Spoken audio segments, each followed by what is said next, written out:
Hello everybody, welcome back, or perhaps you've just woken up. If you are over in the States, it's the early morning. If you're in the UK, it'll be lunchtime for you, so perhaps you sort of settle down with a sandwich and a cup of tea, ready to watch us on Craft Along.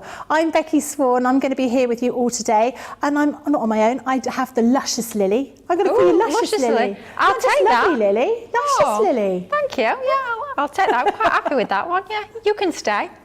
Yeah, we'll keep that one. Well, I don't want her to tell me off, because if you watch Playcrafts right, I got into a lot of trouble. So I'm trying to keep on the... Don't worry, it wasn't just you. Everybody got into a lot of trouble. They did. It wasn't just me. I hope you have a great day. We've got loads of things to show you today. So we've got this fantastic craft along with our Bethlehem collection that you'll see just to the left of me. But do remember, we do have double points this weekend. So if you are on the website, you're looking for bits and pieces to purchase, do remember that anything you buy, you'll get double points on until Sunday evening, I believe. And we do have some stonkingly good deals on there. And the first one we have is a weekend super saver. This has been super popular. Everybody wants to have a look at that. It's extra plates for your Gemini. Now, whether you've just purchased your Gemini, or whether you've had one for a long time, this is something you're going to need because you're always going to need new plates. So first of all, you're going to get your clear plates, which you can't really see because they're clear. But you're going to get these two clear plates. Trust me, they are there. You're going to be getting your metal shim. You'll be getting your plastic shim, which is a kind of frosted plastic one that you've got here. You'll also get your magnetic shim here as well, and your embossing shim. Embossing shim? Embossing mat. Rubber mat. And you'll also get a handy bag to pop them into. Now, if you have had your Gemini for a little bit of time, you will find that, you know, over time, things get marked, things need replacing. Now, this is a good opportunity for you to buy these with this special deal. So the price, basically saving £20 or $28-ish. I'm trying to squint with my terrible eyesight. So it's £38.40 or $60.80. So whether you've just bought your Gemini or whether you've got one, you know, you don't need any plates at the moment, it's worth popping here into your basket in order to get those double points, and because you're getting great discount. We have got a few people saying hello. Janet's saying hello from Michigan. I love these craft alongs. Mary Pat said good morning everyone from sunny Montana. Rhonda said good morning Becky, Lilly, Team Social, CCTV crew and all my crafty friends out there. And Melanie says hello from Florida. Hello everybody, it's lovely to hear from you. I hope you're having a great weekend. In England it is our bank holiday weekend, which means the weather's going to be appalling. We're all going to be invited to barbecues and we're all going to be quite chilly over here, because that's what a bank holiday means to us. Have you got any plans this weekend? I'm here all weekend. Are you here all weekend? Here all weekend, yeah. So lots of plans. Here for Bank Holiday Monday? No, I'm not here for Bank Holiday Monday. I think it's our lovely Corinne and Sarah are here on Monday. My goodness me, is there an exciting launch on Monday? So make sure you tune in whole weekend and Monday as well. It's going to be an absolute cracking weekend, let me tell you. Yeah, well, at least you're going to have Monday off. I'm in on Monday, and I'm off tomorrow. So I've got tomorrow to do a little bit of shopping, and a little bit of exploring up here, because I don't often come up here for very long periods of time. So I'm going to go and do a bit of shopping, have a bit of lunch out, as you do. So what we've got today is our Bethlehem collection over here, which you can just see to the left of me. And you've got a mixture of different items in here. So you've got embossing folders, you've got dies, you've got stamps, and you've also got a collection of papers in here. Sorry, cardstock rather than papers. If you had missed out on the launch of the Bethlehem collection, you will notice that we don't have the paper pad in stock in here because it sold out, but you're going to be getting lots of other bits and pieces in here. And if you watched the earlier show, Lily used this a lot in the earlier show to make loads of different types of cards as well, but obviously we're going to be using this in a craft along. And we do have two lovely ladies joining us for the craft along, don't we? We have Jane and we have Gilmore. So let's start with Jane first of all. Hello Jane, how are you doing? I'm very well, thank you. Good. And where are you joining us from?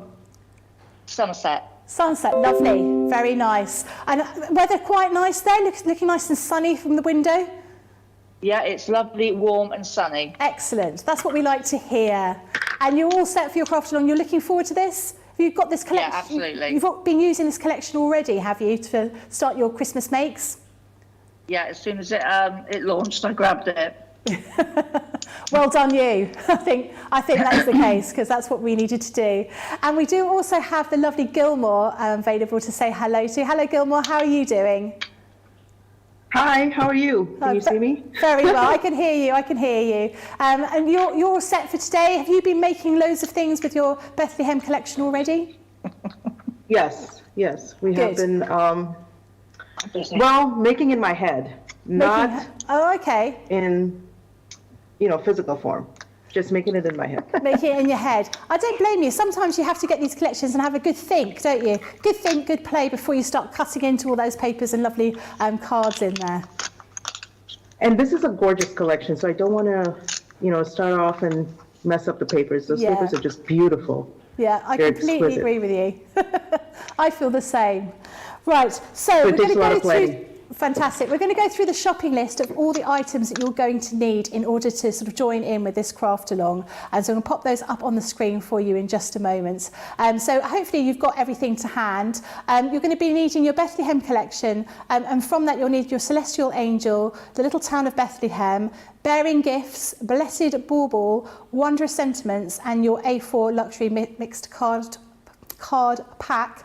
Bloop. Your Winter's Tale 12 by 12 paper pad, your Winter Solstice 12 by 12 paper pad, your Centura Pearl in Snow White, Snow White or Hint of Gold and A3 card, and your hold and release sheets.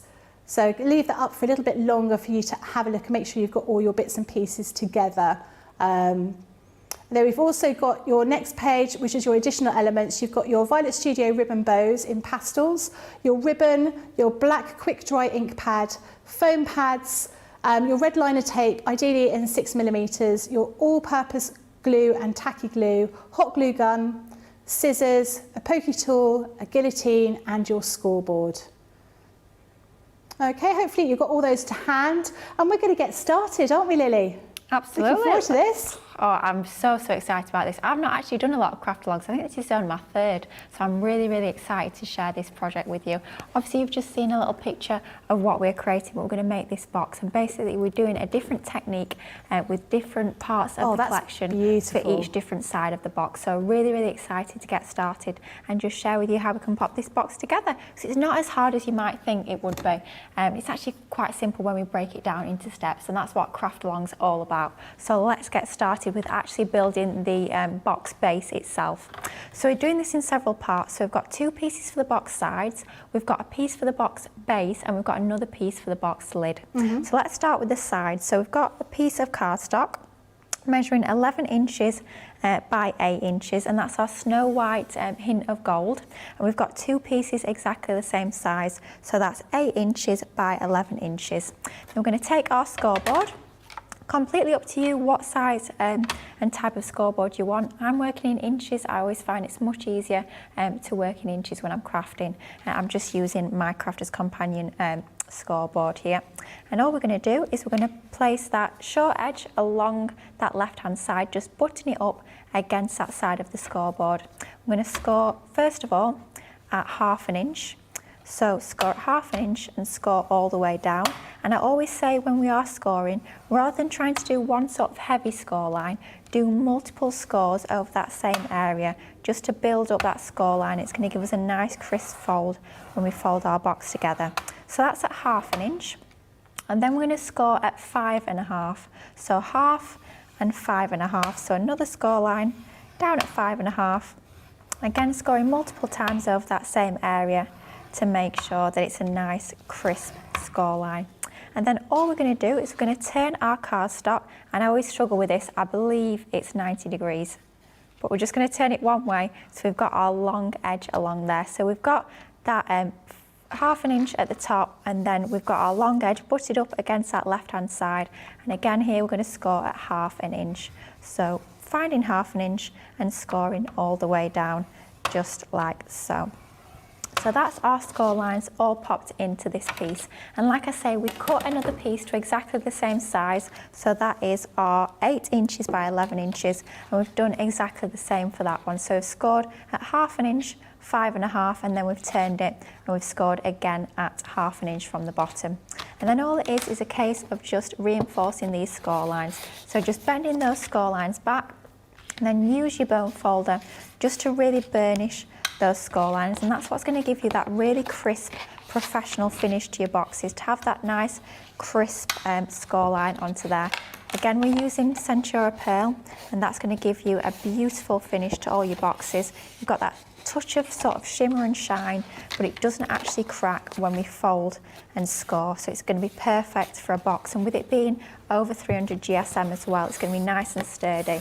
So when you do fill your boxes with whatever you're going to fill your box with, I mean, me and Becky were talking earlier about chocolates. Obviously my box will be filled with lots of lovely chocolate, and you can get plenty in your boxes, and with it being this nice sturdy cardstock, it will withstand that weight as well. Then all we're going to do is going to cut a few triangles into this piece. So this section here at the bottom where we've got sort of that X, all we're going to do is going to cut up into a V where those score lines cross, and we're just going to remove that area there. And then we're going to cut up and a diagonal up to the score line. And all this is going to do is it's going to remove some of the bulk when we come to fold the box together. Basically just means that we're not going to have any of the pieces sort of catching and snagging when we actually stick it together. And it's just going to give us that neater, more professional finish. So I've removed some of the areas on that piece, exactly the same on the other piece. So these two pieces are going to be what forms the sides of our box, and we're treating them both in exactly the same way. So removing these areas just with a pair of scissors, nothing particularly difficult, just snipping up to where the score lines cross, and then in the corner we're just going to remove that section just like so. And that gives us our our 4 box sides, and then our flaps at the bottom to be able to actually stick the base on. We're going to leave that to one side for just a moment, and then we're going to bring in another piece which is going to be for our box lid. So same cardstock, but this time we've cut it down to 6.5 inches by 6.5 inches. And all we're going to do is going to take our scoreboard, I'm just going to measure up my base. So our base is about 5.25 by 5.25. We don't need to score that, but our lid 6.5 by 6.5 inches. Then all we're going to do is going to bring back our scoreboard, and we're going to score in at 1/2 inch on all 4 sides. So on one side, scoring in at 1/2 inch. And quite a lot of people often ask when we're using our Centura Pearl that's single-sided, do we score on the right side, do we score on the wrong side? And I have to say, I can't see a lot of difference. I'll sort of chop and change. So on the last piece I actually scored on the pearlized side. I'm now scoring on the reverse. I don't think it matters when you come to fold your boxes together which side you actually score on. But what I do find is quite often I find it a little bit easier to actually score on the reverse. Just find sometimes if you score on the pearl side, your scoring tool can sometimes actually slip out of the channel. So I do tend to score on the reverse just because I find it easier for me, rather than I find that it gives me a better result. So it is completely up to you which side of the cardstock you score on. I know some people say score on both sides. You can do that if you like. I must say I've never found that necessary. I find that if I score multiple times over that same area, then I can still get that really nice sharp it's very crisp fold, isn't it? Absolutely, yeah. And that's the beauty of the cardstock as well. That's got a lot to do with the actual quality of that cardstock, because it's such a lovely quality card. It scores really well. It's been designed for your box making, for your die cutting, for your card bases if you want. So it is very much, it is almost like a pearlised multi-purpose if you like. You can stamp onto it, as we will be doing later. So lots of uses with your Centura Pearl. It's one of my absolute go-tos. And of course we do have different sort of colours in the range, but in this particular instance we're using our Snow White Hint of Gold. And very similar to what we did with our box sides, so we removed the sort of little areas there just to reduce the bulk when we're scoring and folding. We're doing the same with this piece here. So just like when you're creating any box, what we tend to do is we cut down to where the score lines cross, and then we just cut a little triangle out just to remove that section. It makes it a lot easier to fold. So for this particular piece, if I were just to cut along there and not remove the triangle, when I came to fold this up, there's a chance, can you see that this bottom area here, when I fold it all together, could catch on the lid of the box. So by actually cutting down to where the score lines cross, but then cutting on that diagonal to remove that triangle, it just means that when we do come to fold it together, there's no chance that area can snag on the bottom because we've removed that little piece there. It's just what these little tricks that are going to give you a neater finish when you're making your boxes. So all we've done is we've removed those pieces. So that's our lid. If you are still catching up, if you're still doing your box sides, don't forget that we cut 2 pieces to exactly the same size. So we've got 2 pieces of our Centura pearl to 8 inches by 11 inches. We've cut 2 down to the same size. So I use my large guillotine to cut those down to size. And then on both of them, we scored in at 1/2 inch on that left-hand side. And then we scored again at 5.5. And then we turned our piece of cardstock and scored at 1/2 inch again. And we've done that twice. So we've got the 2 pieces that are exactly the same size, exactly the same score lines, so that we can see when we come to stick this together, this will then become one continuous piece that we're actually going to use for our box sides. So that's what's going to give us our 4 box sides. Because it is quite a long piece of cardstock, you wouldn't be able to get this whole piece from just the one piece of A3. So by doing it in 2 separate pieces, it allows us to sort of work with our piece of cardstock. But this has been cut. I think you could probably get this from a piece of A4. I'm looking at it and thinking I've got a piece of A4 here. Yeah, so by doing it in the 2 separate pieces, you can get this from one piece of A4. Oh, it's a good use of that A4 card, isn't it? Yeah. So you get basically no waste whatsoever. So with it being that 11 inches by 8 inch piece of cardstock, it allows you to get that from A4. So if you do only have your A4 and your Centura pearl, then that will work beautifully with that as well. But of course you don't have to be using your Centura pearl. You could actually use some of the cardstock that's within that particular A4 card pack that you've got in your Bethlehem collection to actually do your box sides. So it's completely up to you. Just changing the colour, changing the finish of your cardstock will give you a slightly different finish when you come to create your boxes. But you do want, for your box sides, for something like this that's construction, you do want, I'd say, at least a 280 GSM. I'd say 300 is more optimal, just to give it that strength. We are going to be matting and layering this a little bit later, which is going to sort of reinforce those sides a little bit more. But to make sure that this has got the strength that you need with your actual box size to make it a nice strong box, then definitely a 300 is sort of the way to go, and your Centura pearl is the perfect weight for that, as would be your craft card if you prefer to use that, our matte black card or our multi-purpose would all be that right sort of thickness for our box sides. So that's our 2 box sides, measuring 8 inches by 11 inches, scoring at 1/2, 5.5, and then turning again and scoring at 1/2 on that side. And we've got those 2 there, all good to go. So that's our box size, and of course we removed our little triangles from those areas there, so that when we stick together, it's going to stick together that little bit more neatly, and it's going to give us that professional finish.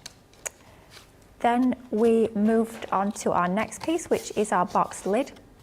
So all we did for this particular piece is we cut it to about 6.5 inches square.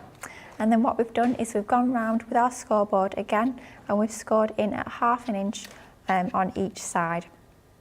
Then what we've done is we've taken our pair of scissors and we've just trimmed down in that V, so along the score line to where the score lines cross, and we've done that in all 4 corners so that we're going to reduce that bulk when we come to fold those pieces together. And that's our box lid. We're going to start now actually matting and layering our box lid using some of the papers. So what I've done here is I've taken some of the papers from the paper pads that we've got on today's show, and we have got, for this one, this is the winter solstice. So I've taken a piece of that, I've cut it down to size, and then I've got a gold matten layer, and the gold matten layer is coming again from that A4 luxury cardstock that you are getting as part of your Bethlehem collection.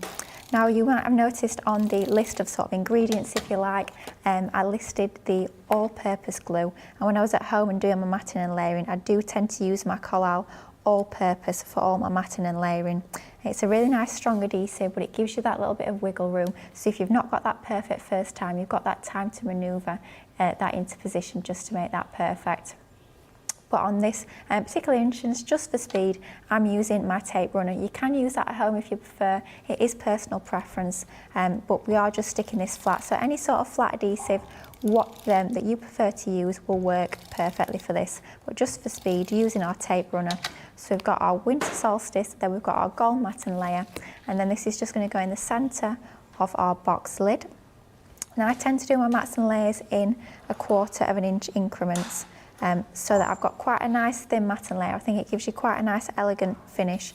You've got enough of that gold showing just to make it pop, but you've not got too much that it's going to overtake that design Such of our pretty paper. Isn't it lovely? But that could be for so many different occasions. It doesn't just have to be Christmas, like the name of the paper suggests. It could be sort of any winter occasion, perfect for adding any of your characters in front of. I know I've used this with my Christmas punny sentiment stamps quite a bit, but just a really, really usable paper that's not got too much design on there. It's not going to overtake the design of what you're adding as your focal element onto there, but it's going to give you that lovely finish and that lovely touch of detail. I've got a couple of questions for you. Oh, yes, please. So Jennifer says, I used Centura Pearl to try and make a box and it kept showing the white core of the card. How do we avoid that? I think that's a lot of that tends to be to do with your technique of scoring. Right. So quite often if you score too hard, then you might end up with cracking. So the way that I showed it, you know, when I scored multiple times over that same area, by doing that, you sort of almost like build up the score line.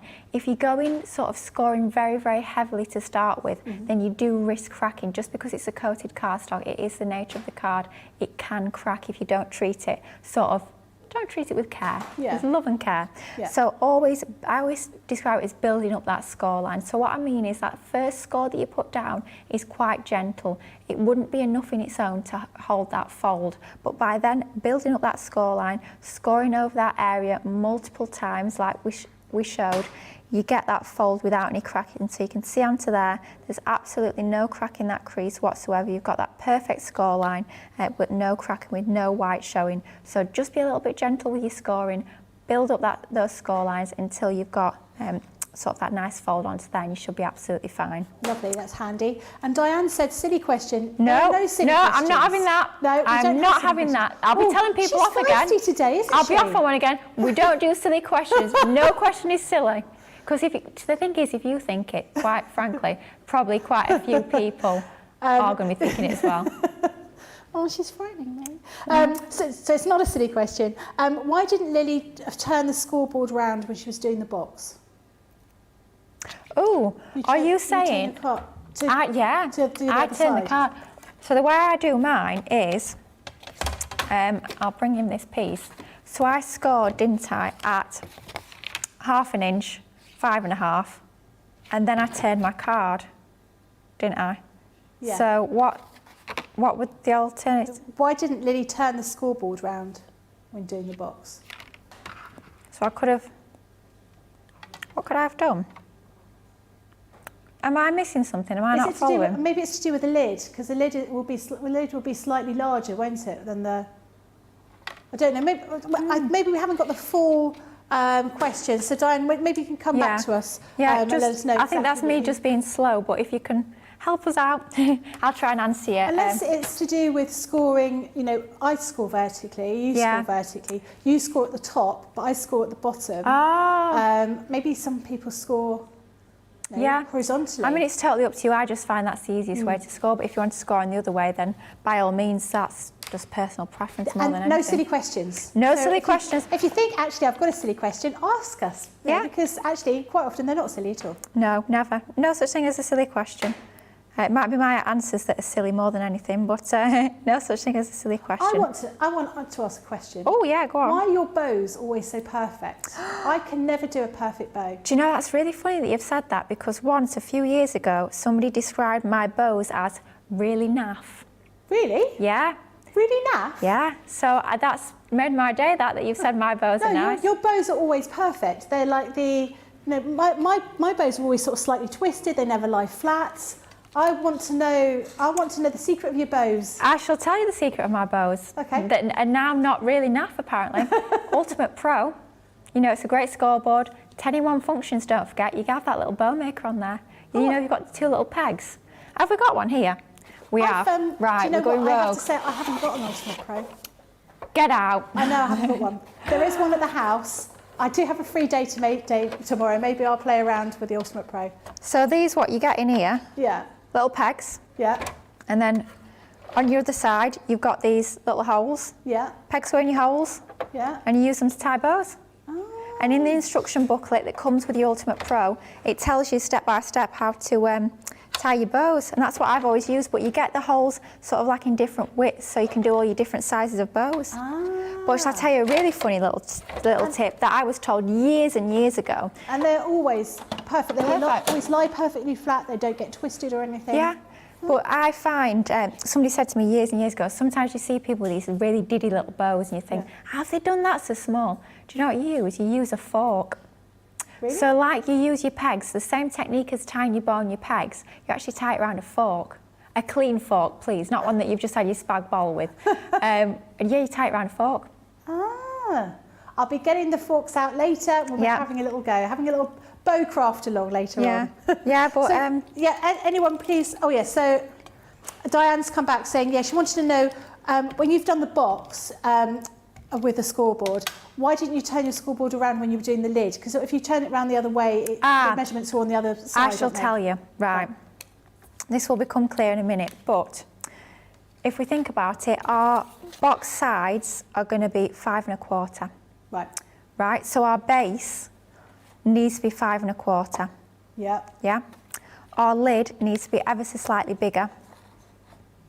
So with each side that we've scored is 1/2 inch. So if you think 2 of them is 1 inch. Yeah. So your box lid is always 1/8 of an inch bigger than your box base. Right. If you're using a box making board, you don't have to worry about it. But because we've used our own measurements, we have to think that this piece is going to have to be 1/8 of an inch bigger. Okay. So with this being 5 1/4 and our sides in total being 1 inch, this needs to be 6 1/4 plus 1/8. Right. So it's 6 3/8 of an inch. Okay. So your box base is the same width as your side panels. So that's 5 1/2. Yep. And then your box lid is 1/8 of an inch bigger. Right, okay. Yep. Yep. Are we? So they are going to be the same as our base. So that is that. And then we are carrying on with our matting and layering. So we've got now a strip from our, this is a winter's tail, and we're going to mat and layer that onto a little bit of our gold card. And then we're going to bring back in our lid that we've just added that onto, a little bit of foam tape along this piece. And this is just a few mats and layers as a decoration for our box lid. And then we're going to add this onto that left-hand side, trying to level that up so it's nice and straight onto there, like so. So the mats and layers are just 1/8 of it, not 1/8, 1/4 of an inch smaller than that full size of your box lid, and then just goes down 1/4 of an inch for each time. But it's completely up to you how wide you want to add this strip.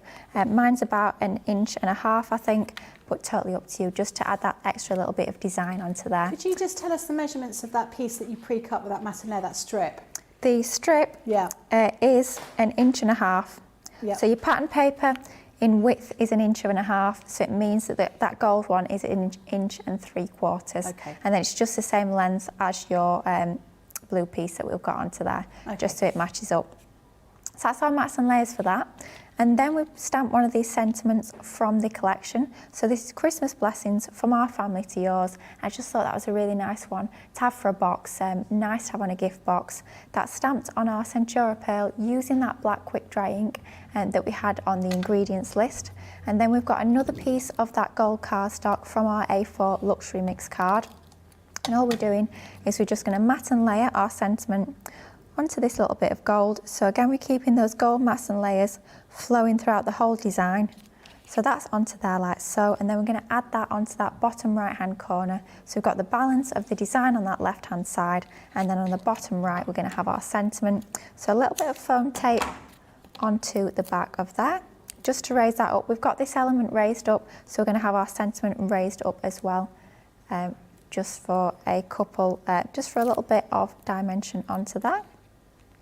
So we're going to add that onto the bottom right. We're going to have about the same width on the left, on the right and the bottom, just to line that up so it's nice and level. And then just to finish off our lid, all we've got here is one of my apparently perfect little bows. And I've added a little bit of red liner tape just to the middle. And There's no apparently perfect bows, it is a perfect bow. Mind you, later on in the project, I'm actually going to use a ready-made bow, so I can't take credit for that one. We do have some fabulous little mini bows on the website that are already made from Violet Studios. I think we've got Home for Christmas, and we've got the ones that I'm going to use, which is our rainbow blooms, I think. So perfect if you are struggling to tie your bows, or if you just want a really cute little dinky bow, we'll be using some of those a little bit later on in the project. But this is just being tied using some gold ribbon. The one that I've actually done on the finished project, I've used white grosgrain, so just mixing it up a little bit with a gold version for this one. And as always, I'm struggling to get the backing off the red liner tape. I always find it's more difficult when you've got something with a bit of texture to it, like a ribbon. It makes it even more difficult to peel off. We're just going to add that onto that left hand side at the top of there, and that's going to be onto there like so. Then all we need to do in order to actually build the lid of our box, we just need some red liner tape on those 4 tabs. And for this particular part of the project, I'm going to use my 6mm width. So it's always good to have your different widths of your red liner tape, just so that you've got sort of that different size for different elements of your project. When we did our bow just then, we used our 3mm just because it was a smaller area.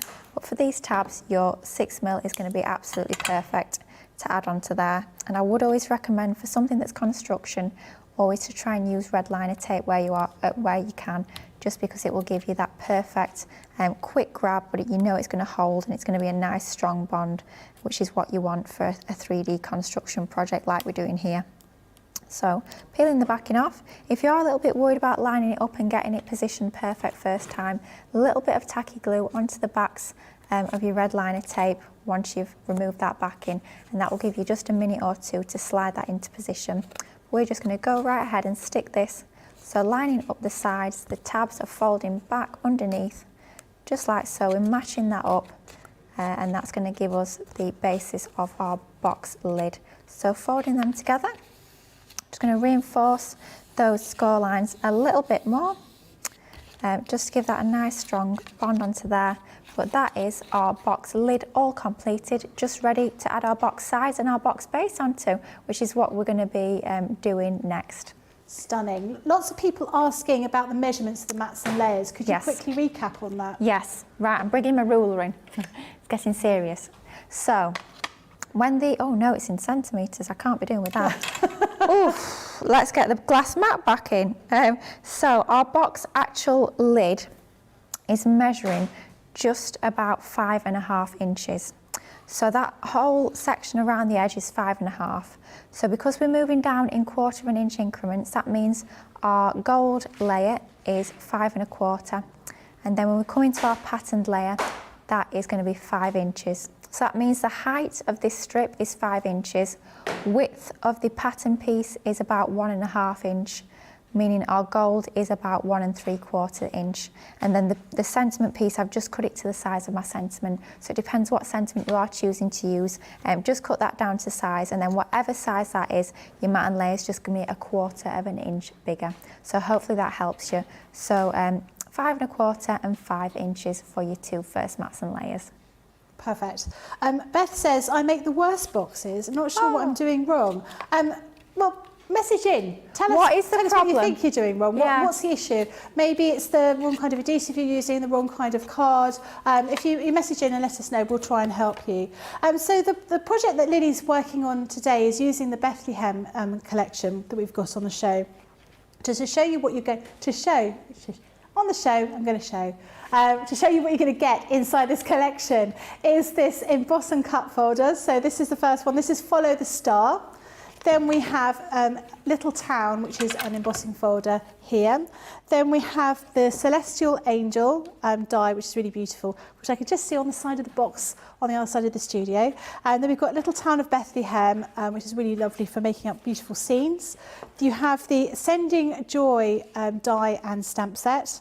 Then we have the Silent Night die here Very, very pretty, font. Then we've got the Bearing Gifts. So this is one that Lily's going to be using a little bit later for, it looks like a stained glass window effect of the Three Wise Men. You've got the Blessed Bauble, which we used earlier on today.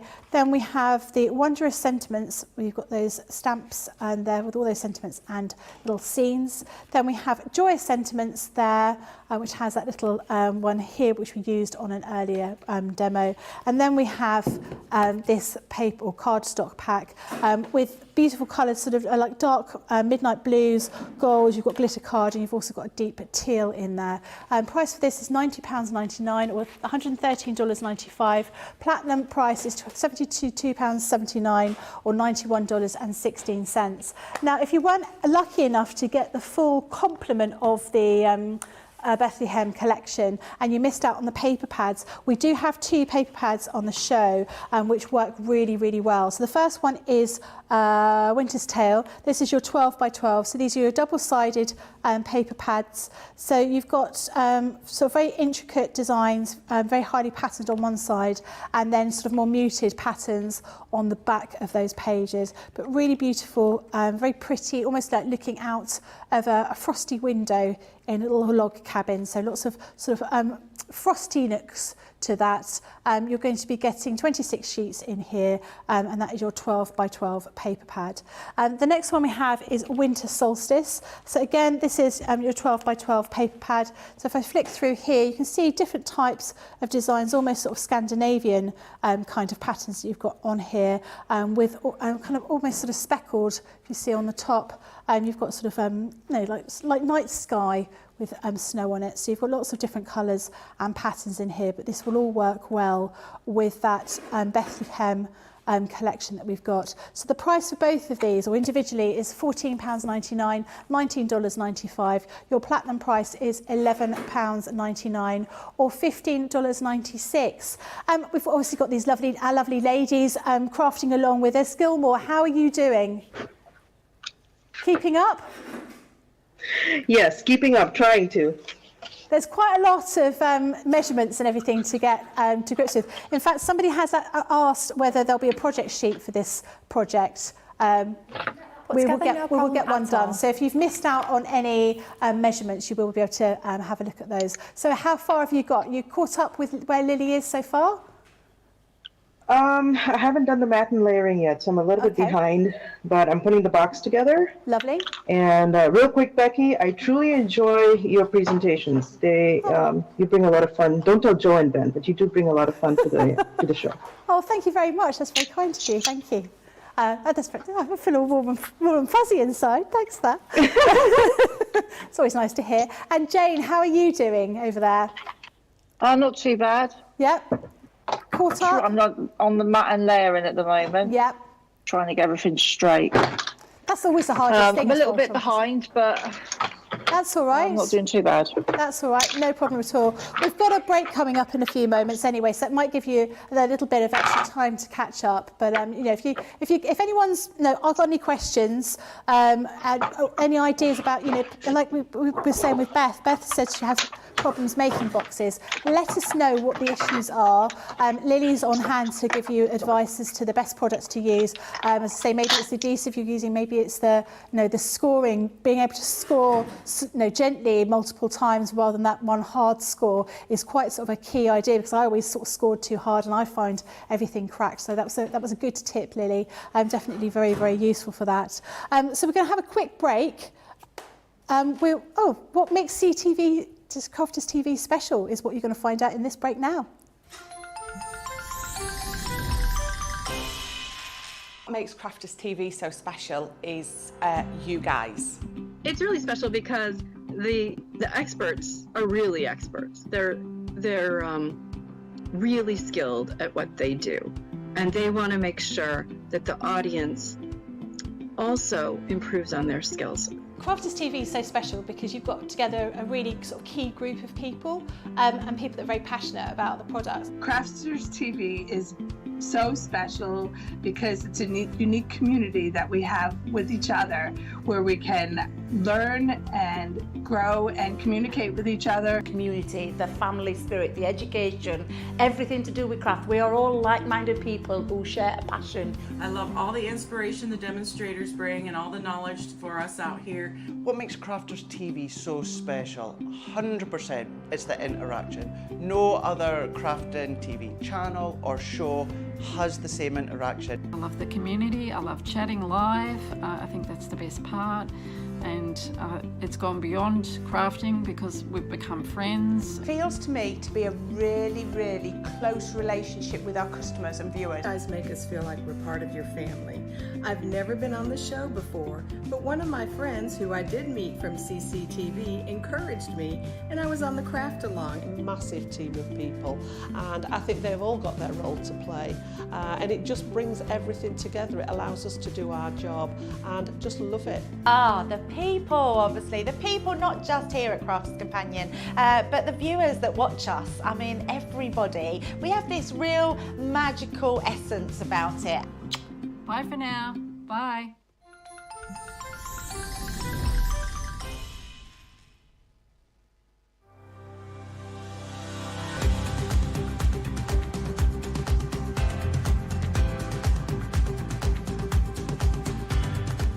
Welcome to Club Inspire, the Crafters Companion community where you can feed your crafty obsession. Join our fantastic loyalty club today and receive 20% off your first order. We'll also give you 250 points to help get you started. Other benefits of joining Club Inspire include exclusive special offers and discounts for Club Inspire members only, exclusive sneak peek previews of brand new product launches, and of course the Club Inspire community group on Facebook, where you can access exclusive content such as downloads, offers and inspiration, and of course you can chat and share your makes with other members. You'll receive 1 point for every £1, dollar or euro you spend, and the more points you receive, the more benefits you'll unlock. So what are you waiting for? Sign up, join the club and start rewarding yourself today. Here at Crafters TV, it couldn't be easier to get social with us. Whether you're watching on Facebook or YouTube, on your TV or tablet, you can get so close to the action, it's like you're in the studio with us. You can ask questions about products or crafty techniques. Get hints and tips from our expert demonstrators. Plus, share pictures of your crafty makes with our amazing community. Crafters TV, getting you closer to the crafty action.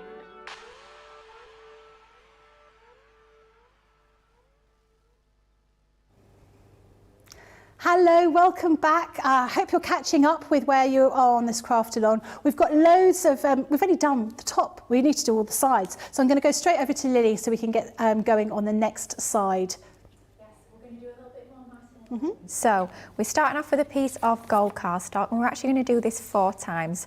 And this piece is measuring 6 3/4 inches by 5, so 6 3/4 by 5, and then all of our mats and layers for that are going to be 6 1/2 by 4 3/4. So again, it's that 1/4 of an inch increment, with our largest one being 6 3/4 by 5. And this first piece of pattern paper is from our winter solstice pattern paper pad. So it's that same mat and layer that we used on our box lid, just to keep that design flowing from the box lid to the box sides. And all we're doing is we're just going to flat mat and layer our pattern piece onto that piece below to give us that 1/4 of an inch of gold all the way around the outside. Now, something to note is what I've done is I've actually made sure that there is 1/2 an inch from the top of this box, just when our box lid goes on, because if you remember at the start of the craft along we scored at 1/2 an inch from the top of that box. So our box, the sides of our box lid are 1/2 an inch, and just so that we don't cover any of that pattern paper, I've made sure we've got sort of a clear 1/2 an inch at the top of our box sides, so that we're going to still be able to see all that mat and layer, and it's not going to be covered by the box lid. So that's sort of where we've got the measurements from our box size. So I've done that with our one piece from the winter solstice. Then again, we're going to bring in a same size piece of the gold and same size piece of pattern paper, but this time we've used one of the pattern papers from the winter's tale. So it just goes to show how the 2 pattern paper pads can work together so beautifully. just shows why we need both. You know what us crafters are like, we always need absolutely everything, especially when it comes to pattern papers, but it just shows how they both work together. So a winter's solstice and a winter's tale working together absolutely beautifully. And again, it's the same measurements of our 6 3/4 by 5, I think it was.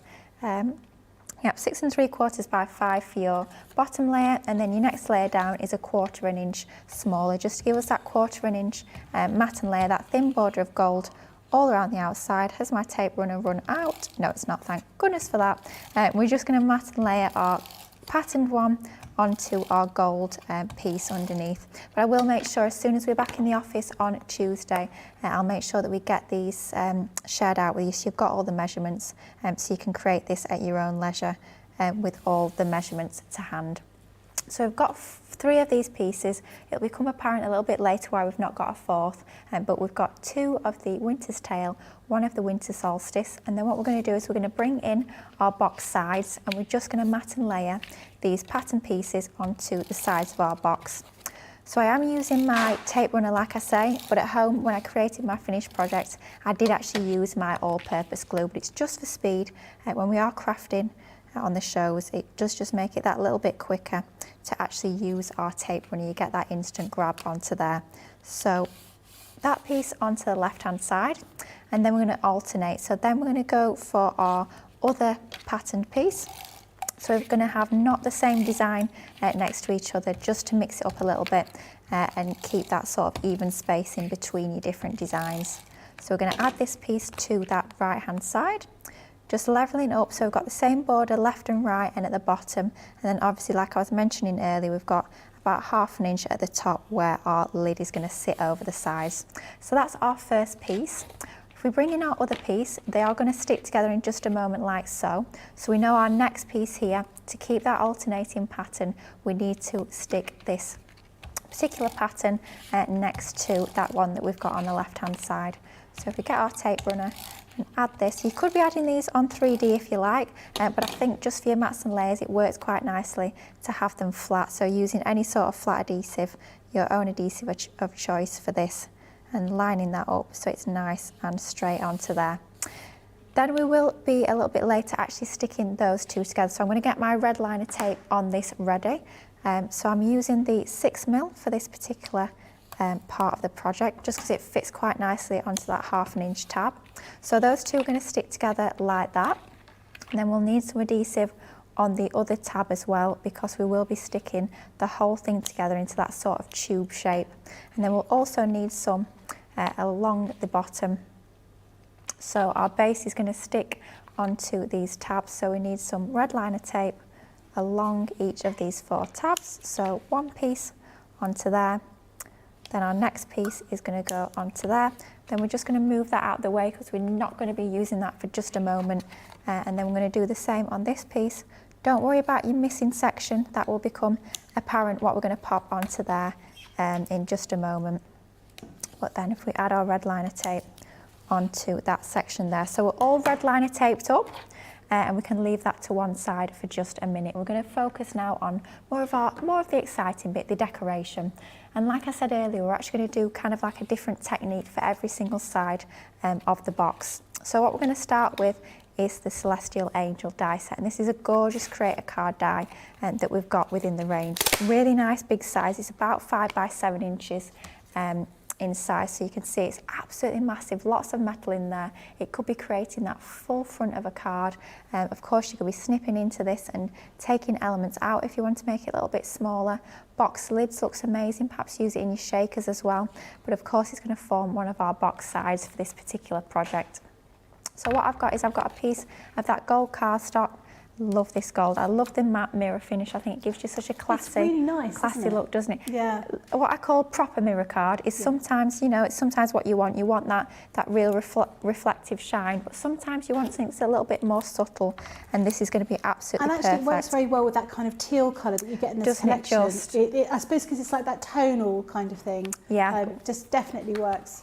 We will be bringing in some of the teal in just a minute, but you're right, it's such a pretty card. So it's something so elegant and classy about having that. It's almost like a brushed metal sort of finish, I would say, but it works really nicely with this design. And in that cardstock pack that we are using, it is in the Bethlehem Collection.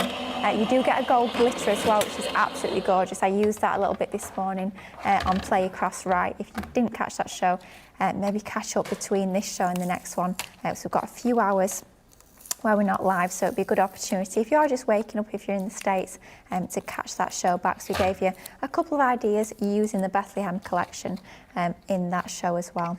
So what we're going to do, and you could see that I didn't use a metal shim, I put it right in the centre of my plate. There was no sort of trickery or tomfoolery, if you like. We can see one pass through the machine, no extra shims, no metal shims, magnetic shims, any sort of funny shims, just our regular plate combination for our thin metal die. My goodness me, one pass through the machine. Stunning. Look how beautifully that has cut. All the pieces have fallen out. All it's going to be a case of just poking them out of the die to leave your die nice and clean. I always say it's so important, make sure when you're running your dies through the machine that they are clean, because what can happen, and what probably will happen, is if you've got pieces left in there, then basically when you're trying to cut another piece again, then the dropout pieces from that second piece basically have nowhere to go. You've already got those bits of the die filled in with the waste in there, so you're not going to get a crisp cut if you try and cut when you've already got your waste in there. So just make sure that before you go to use your die again, it's all cleaned out, and it's going to give you a much better cut. I know it does takes a little bit of time. If you've got something like a die brush tool, it's a lot quicker to clean your dies. So that's our piece cut in gold. What I've done is I've gone ahead and I've actually cut another in our Snow White hint of gold. And what we're going to do is we're going to add a slight drop shadow. This is just really going to make it pop against our background design.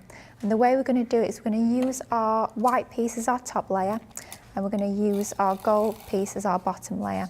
Now, as we can see, this is a super intricate die. So I'd recommend either your tacky glue in your fine tip glue applicators, and you will find those on the website, and they are really useful for something like this, but just for speed. And I must say, at home I do use my tacky glue for my intricate dies, but for speed here we do tend to use our tape runners, and this is our dotty tape runner. And the beauty of these is it's not sort of a continuous line of adhesive, and what happens is, using a piece of scrap card or paper underneath, the glue will basically only go where the cardstock is. So you don't get any stringy bits between, you get that perfect finished result, but you only get adhesive basically where you want it, and that piece of cardstock underneath is just going to catch that adhesive that you're applying onto there, so you're going to get that perfect finished result. Lovely strong bond. Again, it's the same sort of adhesive that's in our normal tape runners, just in that dotty format, but it's going to allow us to get all that detail, all those little tendrils, all these beautiful swirls and that intricacy within that die. It's going to make sure it's all stuck down. We're not going to have any flappy bits that could potentially sort of get snagged and ripped, which is absolutely not what we want when we've got a gorgeous design like this. Because after all, people are going to sort of wanting to be picking this up and having a little look and admiring it. So we need to make sure that we have got it nice and strong, nice strong adhesives, everything well adhered, so that it's going to be quite nice and hard wearing. I think if you turned up at a party with that box, they wouldn't turn you away, would they? No, I mean, everyone would want it. Absolutely. They wouldn't be interested in what's inside it particularly, even if it was filled with chocolate, but it's just so beautiful. Everybody would want that box to take home. Absolutely, yeah. It's not going to be like, no, you can't come with that. Come on in, you've got a lovely present here. And it's one of those, I know it's a little bit naughty, but when you've got a lovely box like that, the gift inside doesn't matter as much. No. You can get away with something a little bit that's not quite as good. Well, you know what I was thinking of? Coming to Christmas and filling that with those amaretti biscuits. Ooh. Because they're all wrapped, so it's not going to damage the box. And giving those as a little gift, that would be, well, it's an amazing gift, isn't it? Yeah, oh, definitely. That would look like that. so fancy. I'm just saying I'd like that for Christmas. I'll bear it in mind. I will bear it in mind. Okay.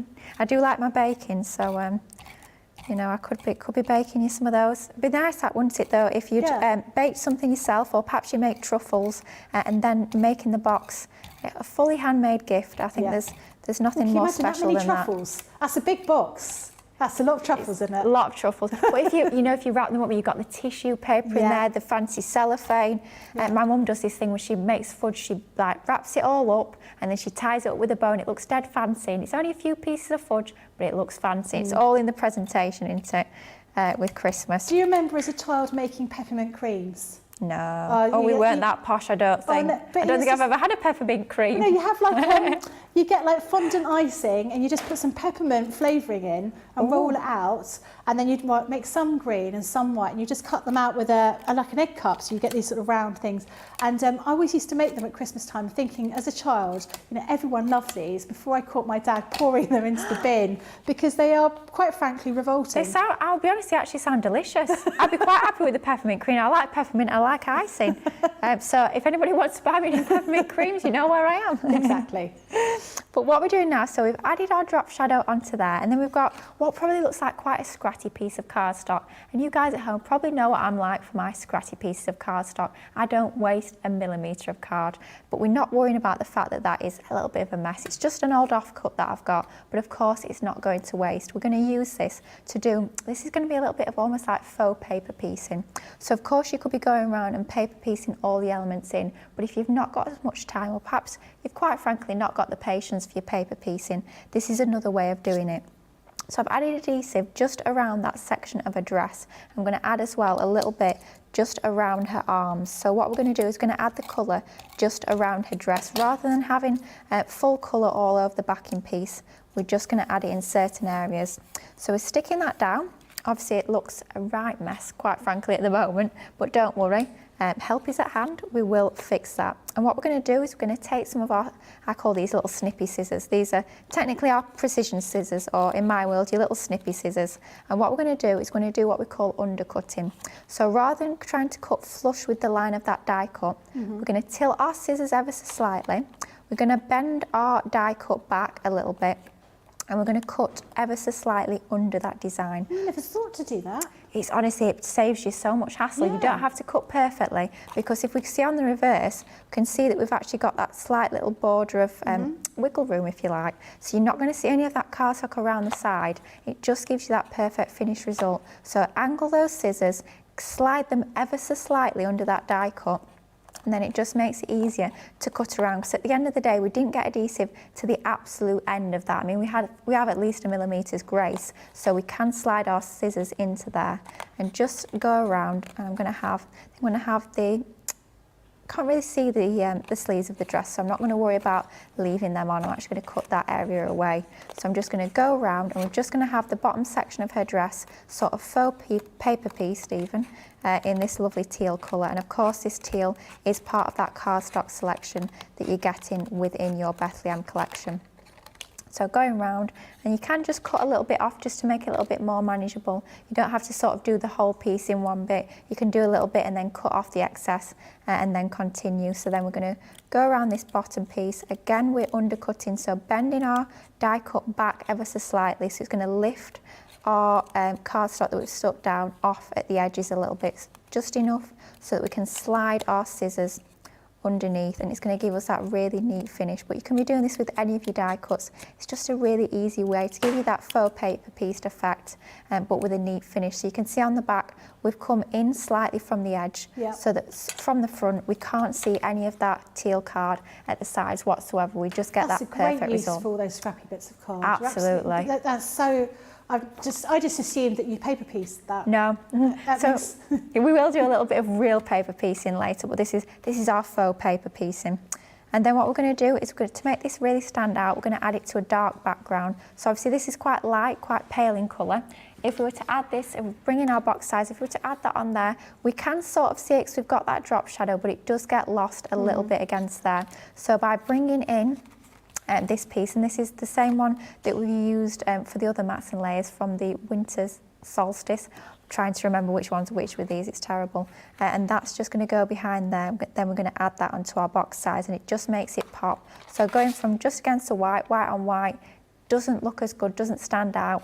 But then when we add in that darker matte and layer, If we were to look at it against this one, again, it wouldn't stand out quite as much because it is paler tones for that particular paper. Yeah, definitely. So just playing around, because I had the same thought when I was actually crafting this at home and putting this together. I just played around, I didn't stick anything down, and I worked out which was going to be the best paper or card to actually have behind this particular design. That's something I go on about it time and time again. Don't commit to the stick.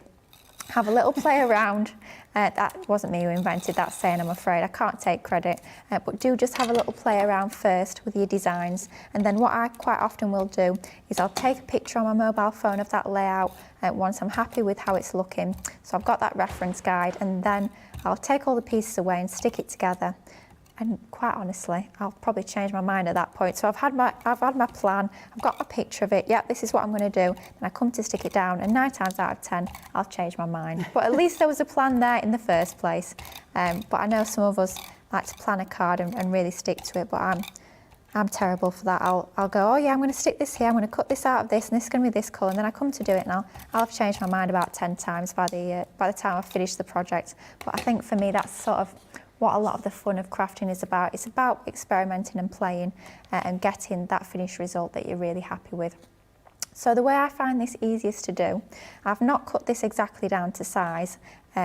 Basically, I don't want any of that showing at the edges. I don't want a matten layer of this particular colour. I want it flush to the edge. So the easiest way I find to do this is flip this over and then just do it from the reverse. So come ever so slightly in on the 2 corners, and then for the other one, if we need to, we'll just trim the excess off. So you can see we're fine at that top edge, but we just need to trim along here. And again, we're going to use that same technique of undercutting, just so it's guaranteed that we don't see any of that colour at the sides, because we don't want to have that sort of overhanging from there. And then that's going to give us that perfect finished result onto that particular piece. And then we're going to bring back in our box sides that we created earlier, and this is why we didn't need that extra matten layer onto there, because it's easier to actually stick that pattern piece to this particular die cut piece and then stick it onto your box, because otherwise you would have had to cut that pattern piece to exactly the right size, and that's too much measuring. If we can get away without measuring, we will do, just to make our lives easier. And it's always these little tips and tricks and techniques when we're crafting that we come across that make our lives so much easier. And that's one of the things that us guys at Crafters TV are always trying to share with you. I mean, we craft day in, day out. We spend hours and hours and hours upon end in our craft rooms. When you come across little things like that just make your lives that little bit easier, we always like to share them with you. I'm just looking at this now and I'm changing my mind like I always do. So I'll explain my thought process. Because we drop shadowed our gold piece slightly down and slightly to the left, obviously we've got a thin border of gold around that bottom and left hand side. I'm looking at it now and I'm deciding I don't want that on there, so I'm just going to trim. Again, we're going to undercut, just because I've not got that border on that top and that left hand side. I just want that sort of continuity just to make everything matching. So I'm just going to go in, same technique as we use for the pattern piece, and just undercut so that I remove all of this gold. So it's just going to have that white border all around the edge. Sarah Brown says, love this idea of snipping around the die. Thanks, Lily. I think it's a really great idea. And Rhonda says, today is my mum's 91st birthday. Happy birthday. Happy birthday. Happy birthday. I said 21st, 21 again. But yeah, have a lovely happy birthday. Congratulations. 91. Wow. That's Fabulous. Yeah, that's an amazing age. Gosh, yeah. Wow. Did happy you birthday. learn to craft from your mum? I learned to craft a lot from my mum, so she always encouraged me to be creative, was always arty, always painting and drawing when I was younger. But then I got into craft sort of watching it through shopping TV channels, and then magazines. I read a lot of craft magazines, and it was just one of those things. Once I started, I was totally hooked. That was it. As soon as I sort of met the craft world, if you like, and saw all these people demonstrating all these amazing products, all the things you could create, absolutely hooked, and that was it. No going back. But no, I just absolutely love crafting. When I used to live with my mum, we used to quite often we'd craft together, which is always quite nice. And that's the nice thing about craft alongs. It's nice to have people to craft with. Yeah. It's nice to craft in groups, and just to see you guys at home what you're all making is always lovely, because it is such a nice community here at Crafters Companion, and sort of the wider community that we've got on our social media pages, that we've got on Facebook, and all the other sort of channels that we share our makes through. So do keep sending in your makes and let's keep crafting together. I think it's nice to see what everyone else is doing. I love looking at Facebook after a particular show and seeing people saying, well, I watched this and this is my take on the project or my take on the craft along. I think that's quite inspiring actually, because Absolutely. sometimes we do follow a prescribed route. Someone's using a particular fabric from my point of view, or a particular colour, paper craft, a paper craft thing, and we all stick to the same thing as what anyone else has shown us. So it's quite nice to see people's take on different ideas. Absolutely. So I think it's really important to see what people have actually made. Definitely, and not just because I'm really nosy. I am really nosy, but I'm also really inspired by you guys at home. I know a lot of our craft experts will look at your makes, and we are totally inspired by you guys as well. It doesn't matter how long you've been doing it, how long you've been crafting for. It doesn't matter if we study here crafting with you guys. We're all inspired by each other, and I just think it's lovely to see what you guys have been creating. So get those makes in. And as well, on that note, I did have somebody ask me the other day. They said, "Are you happy for me to actually directly copy your designs?" And absolutely. If you see me creating anything here on Crafters TV, you're more than welcome to completely replicate that design. No problem with that at all. It's all about inspiring you guys at home, which is hopefully what we're doing on today's Craft Along. I think so. I do hope so. Right, next side of the box, we're bringing in the Blessed Bauble, and what an absolutely beautiful design this is. So we're going to cut the bauble. So you've got two pieces to the bauble. You've got your backer and you've got your detail. And we're going to cut the backer piece, which is sort of like your mat and layer. Great for perhaps cutting apertures, and you could be popping the detail back into that recess of the aperture if you want. But we do also have our detailed die as well. And we're going to cut our detailed die from that gold cardstock, that same lovely luxury gold. I have to say I got through an awful lot of this gold card. It's a good job I ordered 3 packs of the A4. Terrible paper hoarder. It's very rare that I'll only get 1 pack, like one 12 by 12 or one A4 pack. Very, very rare. I have to get as many as I possibly can. But I do love my crafting, so of course I need it. It's all good stuff that we definitely need. But yeah, I do love the colours in this particular cardstock pack. So that's our outline die that we've cut using that lovely navy. And then we've also got our detailed die, this beautiful detailed bauble die. We've cut that in this gorgeous gold cardstock. And again, you can see how beautifully this is cut. Just a couple of pieces to poke out from our die cut, and it looks absolutely stunning onto there like so. But what I've done is I've actually cut this another time in white. And what we're going to do is we're going to stick the white down first onto our base layer. So we'll use once again our dotty tape pen for speed. I mean, look at the intricacy of this die, how absolutely stunning is that. Of course you could be snipping into this, which is what we're going to do in just a moment, but you could be snipping elements out and actually using those separately on some of your other designs if you wanted. I mean, those could just be lovely embellishment swirls, completely separate to the bauble. That actually look like that. So would I. Oh, yeah. It's absolutely stunning. So that's our piece onto there, and then we've got a gold piece that we've already cut, and then all we're going to do is we're actually just going to snip into this piece to sort of remove some areas of this. So all I'm doing is I'm going round, I'm following that design. It's completely up to you how much you cut away. You can cut away as much or as little as you want. I'm going to cut away the sort of stable design onto here. So I'm just following the curves of those swirls that the die has already cut. I'm just going round and snipping out a few areas, and then what we're going to do is we're actually going to add our gold layer on top of the white layer. So for the last box side that we did, that lovely angel, we actually did a little bit of drop shadowing, and we could do that with this particular piece, but I wanted to show you a little bit of a different technique. So making it stand out a little bit more, but this time actually snipping into one of the layers like so. So we're going to have that design around the outside there. So again, we'll use some of our dotty tape pen just to stick this down. And it's nice to have that contrast of the two colours, makes it really pop and stand out against that lovely dark navy that we've got of our bauble. So making sure that I've got tape on those lovely detailed tendrils just so that they don't flap about, and just make sure that they're nicely stuck down. And I always use a piece of scrap card just underneath when I am sticking with my dotty tape pen. And that is a little bit of waste, so we don't want that there. Just move that to one side. And then I find it easiest to line up one area, so I'm focusing on that star. I'm lining that up, then when I'm happy that that's lined up, then I sort of go around the design And I just make sure that everything is lined up beautifully, and then press it down. It's really effective just cutting out those little areas. We'll leave those little areas white. Just a few little cuts onto there. I mean, not an awful lot that we've done on there, but it does just make a difference. And then what we're going to do is going to add this onto one of our box sides. Obviously, we're going on to the paler colour because it would get a little bit lost against that particular side. And again, it's just a case of playing around and deciding which way things work best. But we're going to add a little bit of foam padages to the back. Foam padages. One of my crafty friends always used to add edges to the end. Bit of foam padages onto the back of there. We're going to line that up in the centre. I'm just trying to make sure it's nice and straight. And again, I'm using those lines actually on the design of the paper to help me line things up a little bit.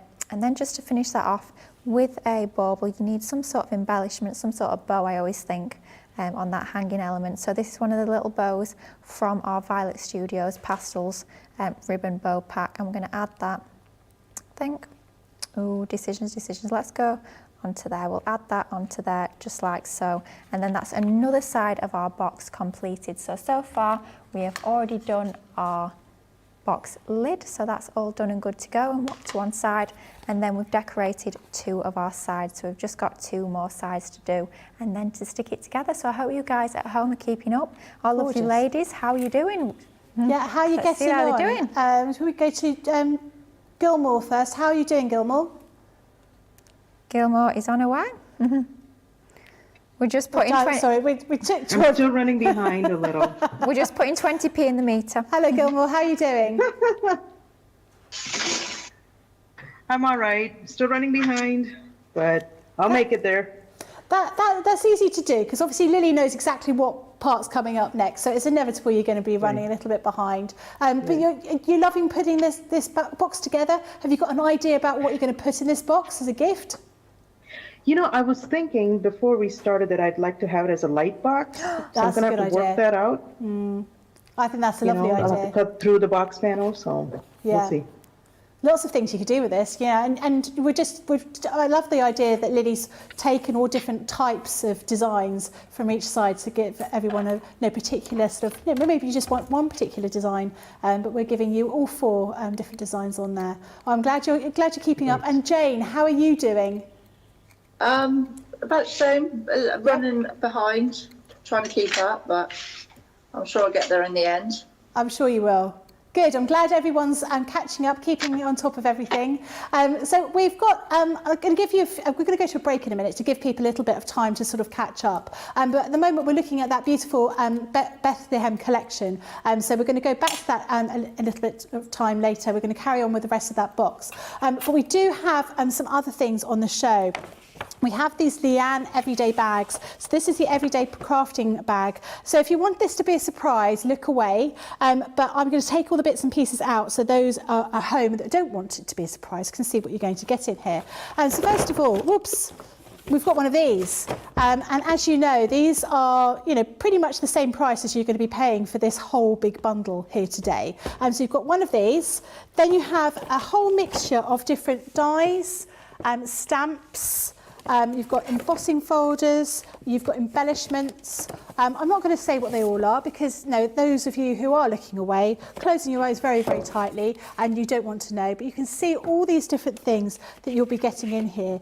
So I think we said 10 or 11 different items in this particular bundle that you're going to get.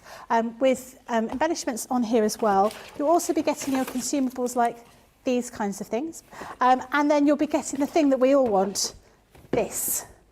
We're all desperate for this. We're all hoping that everyone else is going to forget that this is on the show, and one of us is going to be able to walk out with this and no one's going to tell us off. I think it's highly unlikely because we all want it, but this is the thing that we all want coming up for the winter. So the price for this is £35 or $45. Platinum price is £28 or $36, and you're getting a stonkingly good deal in here. Do remember, everything that you get over this weekend, you'll be able to get double points on, and that includes these bags too. The next one we're going to is the Christmas bag, so close your eyes if you don't want to know what's inside it. But you'll be getting your consumables like this. But again, you'll be getting a mixture of different dies, stamps, and embellishments. So if I take them all out, you can see what you're going to be getting in this bag as well. Lots of different types of things for different people, but all with a festive theme in them. So you could be able to make lots of different items, sort of gifts as well as cards, gift tags, all sorts of different things in there, and they're from various different collections that we have had. This one in particular is one of my favourites. I do like that one as well. But you've got loads and loads of different things in here. Once again, the price is £35, $45, or £28 and $36. So we're going to have a quick break. So use this opportunity to catch up if you're working. Send us a couple of comments, send us a couple of questions if you need to, and we'll see you in a couple of moments. Welcome to Crafters TV. With more than 35 hours of live shows each week, it's your home for all things craft. So, join our family of craft experts with live tutorials and demonstrations every day. We shine the spotlight on new and innovative crafting products here on Crafters TV.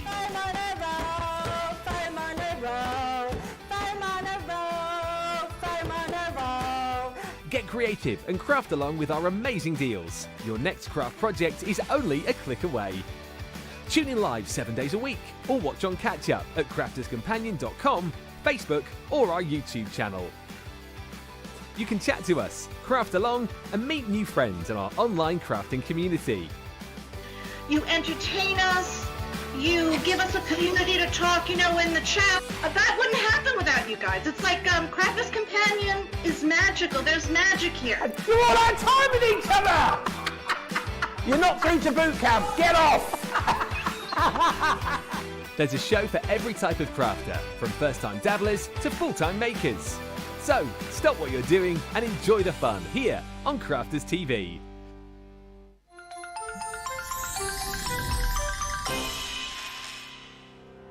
We get to know people from places and walks of life that we wouldn't come across in our everyday life if it wasn't for Crafters TV and doing what we do. I got so many lovely comments from people when I started doing the presenting, and it was just really such a lovely feeling. And it's nice that people keep messaging in. We see the same people. We know you can build up that kind of relationship with those people. So it's just the fact that people like what we do and they're pleased. And I do love it when people send us photographs of the items that they've made. We talk about customers, but really they go in as a customer, come out as a friend. The support that I get is amazing. The messages I get are amazing. Me personally, it is personal interaction. I've never had the best of health. I've always been open about that with our viewers at Crafters TV. So many people are in the same situation as me health-wise. Other people have got a completely different health issues. They understand and they relate to what I'm going through, what others are going through. So whether we interact on a crafting basis or whether we interact on a health basis, a personal basis, we're all there to support one another. It is incredible. The reaction of viewers when they come to meet us is worth all of the early mornings when we have to get up for our early morning shows. Some of the customers come on as craft ambassadors and things like that, craft along with us, and being able to actually chat with them on air. I love it. I really love that connection with them. We've had lots of shows where we've done craft alongs, especially where we've had viewers craft along with us.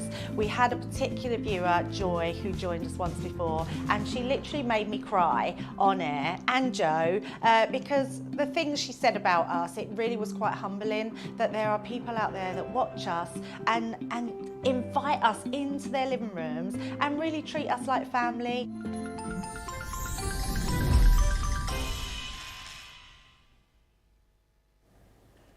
Hello everybody, welcome back. I hope you've been enjoying the craft along. We're going to go straight over to Lily because we've still got lots to do. We've still got another couple of sides to finish off. So we're going to go straight over and see what the next section is about.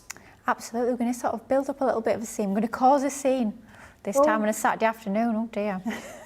This is going to be a nice pretty scene that we're going to build up. We're going to use our Little Town of Bethlehem die set that we get within our Bethlehem collection. Gorgeous for creating all your scenes. It's kind of like an edgeable die, but we've got some embellishments in there too. Great for building up all your skylines, perhaps as scene setters for adding other elements to the front of. Well, this is a die set we're going to work with for our next side of our box. So what we've got is we've got kind of like two skylines, if you like. You've got this one and then you've got this one as well. And what we're going to do is we're going to cut one out of, so the one without the 2 trees either side, out of our white, and then the other one with the 2 trees either side, we're going to cut out of our teal. So what I've done is I'm not bothered about the length of the cardstock because we're just going to cut it down to size. As long as it's longer than the length of that die, it will be absolutely fine. And then in terms of width, I'm not worrying about it greatly, but as a rough indication, it's going to be about 2.5 inches for your white, and for your teal it's going to be about 4 inches, but it's not sort of an exact science with this one, as we're going to be cutting it down, so we're not going to worry about that too much. And again, like I say, the length is sort of irrelevant because we are going to be actually trimming the edges, and like I always do, I tend to cut things a little bit larger than they need to be, and then I'll just trim them down to size, and it gives you a little bit of a neater finish. So what we're doing is we're lining up, and of course this was an offcut. I think this was when I was creating a card base, like a 7x7 or something, and I had a couple of inches of cardstock left. Is there any way I'm going to bin that? Of course I'm not. Absolutely no way on that front. You never know when you might just need that is the thing, Becky. That's the thing, and if you've ever been sort of bitten and you know you have thrown something away, and then a few days later you think, if I only had such and such, you never do it again. No. So that is why I always keep all my scraps. And when you've got cardstock as beautiful as this, what we've got in the Bethlehem collection, no way on earth would I be throwing even Where do an you inch keep away. all the scraps of paper that you have? Because Becky, everywhere. Oh, everywhere. Because I think that's the thing I struggle with. I've got like a couple of boxes I've got my paper pads in and my cardstock in, but I just keep all those little pieces, and then they get all scrabbled up with all the bigger pieces. What I tend to do is when I've got a cardstock pack like this particular one, I'll try and leave them in that pack so that I know that those pieces from that particular pack are within the pack. And same for 12x12 pad, I'll try and leave them in with the pad. And then for things like my white cardstock, I've got a big folder where I've got all my scraps of my white multi-purpose.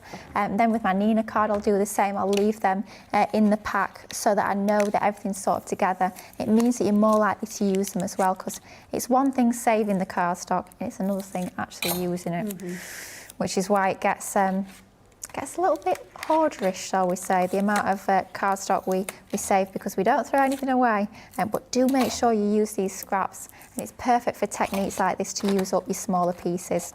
So we're going to take away our dies. Of course, I'll be cleaning those back out before I die cut again, so you're going to get that perfect cut. And it's going to give us here, we've got the 2 pieces, so we've got the 2 sort of separate skylines. Of course, you can be using them separately, but in this particular card, we're going to be using both of them. And then what we're going to do is we're going to bring back in our box side, and for this particular one, we're going to be going with the darker piece, just because if we added our teal onto there, it wouldn't show as well as if we added it against our darker one. So it's going to give us that better effect. You can see on that one, it doesn't look quite as good onto there. It doesn't show as well as if we actually added it onto that darker one, just like so. And then what we're going to do is we're actually going to trim these down. So just measuring that should be large enough. So what I'm going to do is we can see that it cuts along that top edge but doesn't have a bottom cutting edge onto there at all. So all we're going to do is we're going to trim along just to the sides on that side, and we're not worrying about this being too neat because we are actually going to chop down the edges ever so slightly. You can see that's a little bit longer than what we've got for our box size, so we will be trimming that down in just a moment. This is just sort of to reduce the bulk more than anything. And do the same on that side, so trimming down there, and then I'm going to release this piece just by trimming down on the other end like so. Just going to bring those 2 pieces. So then what we've done again is we've actually die cut the 2 same ones again from our gold cardstock. And of course, this is me, we're going to have to drop shadow. So lining up, which one is that one? I'm thinking that's really the wrong size, probably because I'm using the wrong die cut, Lily. Oh dear. You can see there's one of them's got 2 trees either side and the other one doesn't. So we're going to have this one as our back piece, which is why that's a little bit longer. It's going to go at the back, and then this piece is going to go into the foreground. So we're going to drop shadow them using some of our tape runner. So we're having our coloured piece at the front, and then behind we're having that gold. The same as what we did with our angel. Feels like hours ago now that we created that panel to the box. Doesn't it fly by though? These craft alongs really go really quick. But if you're not keeping up as well as perhaps you'd like to, don't worry about it. You can obviously always catch up at the end, and I will make sure when we're all back in the office on Tuesday that we actually get those instructions, those step-by-steps posted for you. I have written them up, so they are all done, and we'll just need to make sure that they're posted and shared with all you guys at home so that you've got them there. So then what we're going to do is we're going to sort of measure this up in just a moment. So taking a pencil, and this is about as much measuring as I tend to do. So we're going to have that along that bottom edge, and then we're just going to have to chop 2 ends off. So I'm measuring against this piece of blue pattern paper. So it needs to go to there and to about to there, and you could use your guillotine if you were feeling a lot neater than I am, but I'm just going to go for a nice long pair of scissors all along that edge, and then exactly the same onto there. We're just going to snip up to that, and then we're just going to measure it up against that piece just to check that it's about the right size, and that looks about right to me, apart from the fact we've got a tiniest, probably about 1/2 mil of gold showing there, but can't be doing with that. So we're just going to You're such a perfectionist, Lily. I drive myself mad. Honestly, I do drive myself mad, and no one else would have noticed that, but if it was there, it was all I would see. So just those little details. And then when you make your own Christmas cards, do you tend to make funny ones, or do you make traditional kind of ones? It depends who I'm sending to. Okay. I like to really mix up my designs. I hate doing the same design twice, so every single card that I make is always different. Oh, okay. This for me is quite hard, you know, to replicate a project, because when I do my usual demos that are not craft alongs, I'll have my idea, I'll have it all planned out, and I'll tend to make something a little bit different. So making the same project twice for me is very, very rare. So I tend to make something that I think the recipient will like. Depends who I'm sending to. I mean, something like my sister, she has to have red on a Christmas card. We have to have red and gold on there. Right. My mum has to have traditional colours. We can't have, you know, like pinks and blues. But yeah, it just depends who you're making for. Mm. Oh, that's great. So we're going to add this piece onto here. So we are going to add our white again. So same sort of idea. We've got our gold behind, but for this particular one, we're going to add white to the front. So we're just going to, it's going to build that sort of perspective onto there by having the 2 different colours, mixes it up a little bit rather than having the same colour. So all we're going to do is we're just going to matte and layer this drop shadow, the same as we did for the first piece, but we're going to go to Becky for just a moment. So just sticking that onto that, just like so. Yep. We're just going to pause for a minute. We're going to just run a little we've got a few technical issues with the ladies that are on our craft along. So just give us a couple of moments. We'll be back in a few moments, and we'll see some more from Lily.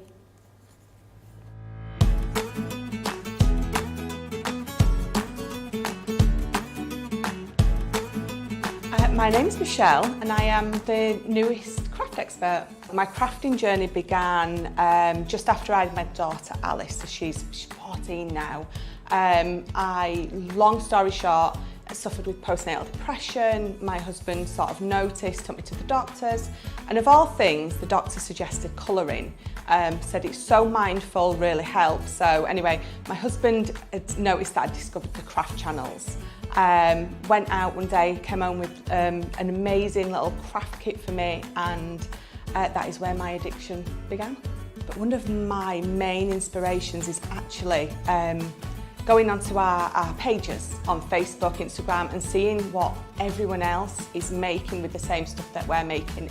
As cheesy as it's going to sound, Debbie Robinson, Debbie Fisher, those are 2 of the main people that I watched a lot of. They are all so inspirational. Okay, so I absolutely love everyone that I work with. I don't have a lot of juicy gossip that I can share, but I will say Debbie Robinson is exactly what you see on screen. She is a laugh a minute. She is exactly what you see. So, you know, you think, oh, did I put it on for the camera? They don't. Debbie Robinson is definitely Debbie Robinson. And I love her, and she really does say all the time, "Ee, what am I like?" So other than crafting, I just love being at home with my family. I know that sounds cheesy, but my husband is the most amazing support for me. My kids are fantastically weird, odd, crazy, but perfect. But at the minute, I'm very focused on my health, so I'm exercising a lot, So I would say, other than craft, which like takes up 23.5 hours a day, that my health and lifestyle, I think you would say. So I've had a few cards published in a couple of magazines as designer for the day. So that was sort of a really big deal for me. I loved it.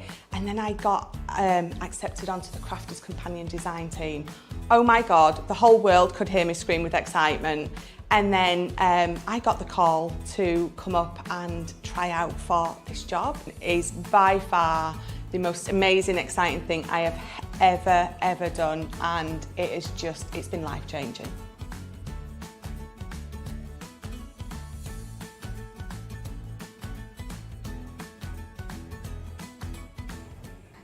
Hello everybody, welcome back.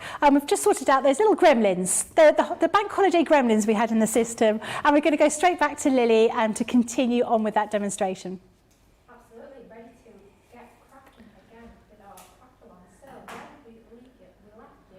With this particular piece, we've just added the drop shadow, so we added the gold behind the white, and that's where we left off, and this is where we're going to continue. So the same sort of process that we did with that top piece with the blue, we're going to line that up along this section, and then we're just going to add a little bit of a pencil marking. So lining it up with that blue, and we're going to mark where the edge of that blue piece is on the left and on the right hand side, and then we're just going to trim again using our pair of scissors where that that pencil marking is, just to remove the excess from there, just like so. So it's going to line up perfectly. Of course, you could cut your cardstock to size sort of at the beginning, but by doing it this way, by cutting it down afterwards, you're much more likely to get a neater finish.